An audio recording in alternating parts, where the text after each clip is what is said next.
Il-ftehim bejn il-Fondazzjoni għas-Servizzi tal-Ħarsien Soċjali, l-FSWS u Legal Aid Malta se jwassal biex l-interess tat-tfal ikun iżjed protett f'każijiet fejn ikun involut manteniment.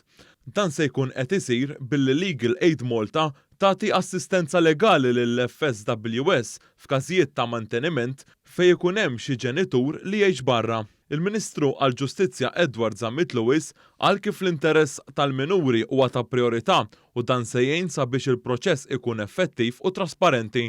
Importanti għal-minuri jew li qed Malta u għandhom dritt li jieħdu manteniment minn persuna li qiegħda barra minn xtutja, jew inkella minuri li qegħdin barra minn xtutna u għandhom dritt biex jieħdu manteniment minn persuna qiegħda Malta.